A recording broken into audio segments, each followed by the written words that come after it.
Just a little bit of context on this one, because it's a Government of Canada ad, which doesn't really come to mind when you talk about creativity, about media creativity. I had a colleague who used to say, in advertising, we don't save lives. It's a high pressure, and it's a sort of artificial pressure most of the time.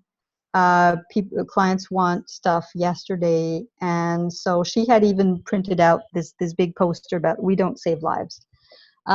So in 2018, just prior to the legalization of cannabis in Canada, the department called Public Safety Canada wanted to raise awareness among youth, the 16 to 24-year-olds, on the dangers of drug-impaired driving. And the challenge, once we researched this, was to change the perceptions that cannabis is risk-free and even makes you a better driver. If you look that up on social media, there's a lot of, yeah, no problem. I smoked and I drove and, everything's fine. So we found certain insights that cannabis is highly social. 90% of youth see peers consuming drugs online, and 75% of them will mimic that behavior. And the culture is based on long-established myths passed along by friends and social media.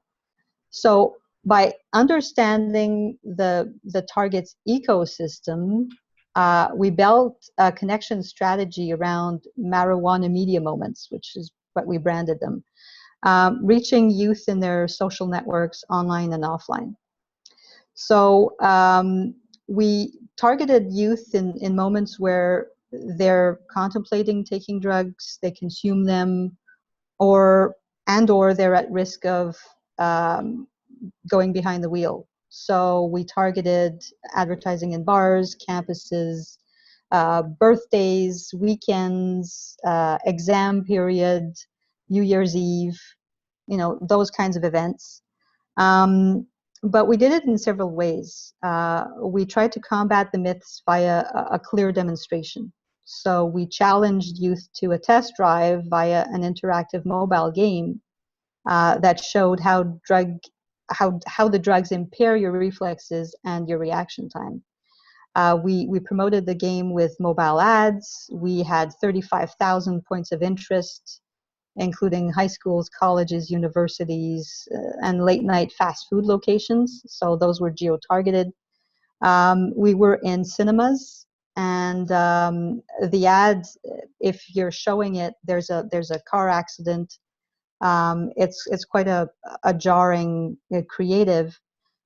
So we decided to sync that up with motion effects, what they call D-box. So you're in the cinema and you're seeing the ad, and as the car crashes, then your seat jolts to really give you, that wake-up call. So we did that. Then we tried to educate on a personal level. We launched a chatbot, which, if you think back to 2018, was revolutionary, and especially for a government, they hadn't been using those. So we integrated a chatbot into Facebook Messenger, and that was the highest rated platform at the time for teens. And we busted myths with a quiz, but we also offered options for a safe ride home at the end. So you could interact, you could ask questions, there are no stupid questions in there. On Facebook, we targeted youth with upcoming birthdays. So again, that sort of micro-targeting age thing. We targeted their friends as well. So as a result, we had hundreds of millions of impressions on the web, on social media. We reached over 2 million people in cinema. We had a over 75% completion rate for the mobile game. 36% of them came back and they repeated the experience. 50,000 people interacted with the chatbot. We had 98% positive comments about, oh my God, this is so fantastic. 63% completed the quiz, and 17,000 people searched for a safe ride home. So to draw the parallel with my friend who said, oh, we don't save lives, We patted ourselves on the back pretty hard to say, like, we potentially saved 17,000 lives with that campaign. So that was I would say that's one of the highlights in my career, frankly. I've been in the business for 25 years. I've worked on a variety of clients. Launching Home Depot in Quebec is one of my highlights, but this one takes the cake, really. Now you can discuss the use of shock and awe and fear in advertising, and one of the reasons why I wanted to talk about this is to draw the parallels with COVID times, because we're facing that again. How do you get youth to wear a mask? How do you get them to social distance? So we might be investigating more of that, shock value to get the message through, because just asking politely isn't quite doing the job right now.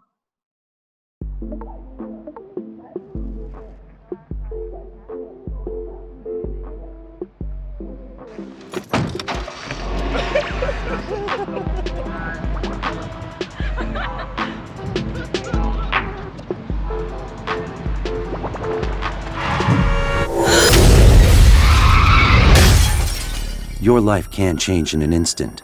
Don't drive high. A message from the Government of Canada.